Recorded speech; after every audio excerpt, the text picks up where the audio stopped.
ಇಲ್ಲೊಂದು ಚಿಕ್ಕ ಹುಡುಗನಿಗೆ ತುಂಬ ಹಶ್ವಾಗಿರುತ್ತೆ. ಅಲ್ಲೊಂದು ಫುಡ್ ಅಂಗಡಿಯಲ್ಲಿ ಒಂದು ಫುಡ್ ಎತ್ಕೊಂಡು ಓಡೋಗ್ಬಿಡ್ತಾನೆ. ಅವ್ನಿಗೆ ಹೊಟ್ಟೆ ಹಶ್ವಾಗಿದ್ರು ಆ ಫುಡ್ನ ಅವ್ರ ಅಜ್ಜಿಗೋಸ್ಕರ ಕೊಡ್ತಾನೆ. ಅಂಗಡಿ ಓನರು ಆ ಹುಡುಗನಿಂದನೇ ಬಂದಿರ್ತಾರೆ. ಅಂಗಡಿ ಓನರು ಈ ಹುಡ್ಗನ್ ನೋಡಿ ಇಷ್ಟು ಚಿಕ್ಕ ವಯಸ್ಸಿಗೆ ಬೇರೆಯವ್ರಿಗೆ ಸಹಾಯ ಮಾಡೋ ಈ ಒಳ್ಳೆ ಮನ್ಸಿರೋ ಈ ಹುಡ್ಗನ್ಗೆ ನಾವೇನಾದ್ರೂ ಸಹಾಯ ಮಾಡಬೇಕು ಅಂತ ಅನ್ಕೋತಾರೆ.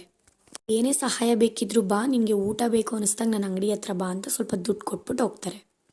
ಅವನು ಅವಾಗ ಊಟ ಬೇಕು ಅಂದಾಗೆಲ್ಲ ಬಂದು ಈಸ್ಕೊಂಡು ಹೋಗ್ತಿರ್ತಾನೆ. ಸ್ವಲ್ಪ ದಿನ ಆದ್ಮೇಲೆ ಹುಡುಗ ಅಂಗಡಿ ಕಡೆ ಬರಲ್ಲ. ಅವರು ಅಕ್ಕಪಕ್ಕ ಮನೆಯೆಲ್ಲ ವಿಚಾರಿಸ್ತಾರೆ. ಅವ್ರಿಗೆ ಗೊತ್ತಿಲ್ಲ ಅಂತ ಹೇಳ್ತಾರೆ. ಸ್ವಲ್ಪ ವರ್ಷಗಳು ಕಳೆಯುತ್ತೆ. ಇವ್ರ ಅಂಗಡಿ ತುಂಬಾ ಲಾಸಲ್ಲಿ ಹೋಗ್ತಿರುತ್ತೆ, ಸಾಲ ಆಗಿರುತ್ತೆ. ಇವರು ಅಂಗಡಿ ಮಾರೋ ಒಂದು ಪರಿಸ್ಥಿತಿಲಿ ಇರ್ತಾರೆ. ಆಗ ಅಂಗಡಿ ಓನರು ಫೋನಲ್ಲಿ ಒಂದು ಇಂಟರ್ವ್ಯೂ ನೋಡ್ತಿರ್ತಾರೆ. ನಾವು ಚಿಕ್ಕ ವಯಸ್ಸಲ್ಲಿ ಊಟ ಇಲ್ದೇ ತುಂಬಾ ಕಷ್ಟಪಟ್ಟಾಗ ಒಂದು ಅಂಗಡಿ ಓನರ್ ನಮಗೆ ಊಟ ಹಾಕಿ ಸಹಾಯ ಮಾಡಿದ್ರು ಅಂತ ಹೇಳ್ತಿರ್ತಾನೆ. ಆಗ ಅವಳಿಗೆ ಗೊತ್ತಾಗುತ್ತೆ ನಾವು ಚಿಕ್ಕ ವಯಸ್ಸಲ್ಲಿ ಹೆಲ್ಪ್ ಮಾಡಿದ ಅದೇ ಹುಡುಗ ಅಂತ. ಕೊನೆಯಲ್ಲಿ ಆ ಹುಡುಗ ಬಂದು ಈ ಅಂಗಡಿ ಓನರ್ಗೆ ಹೆಲ್ಪ್ ಮಾಡ್ತಾರೆ.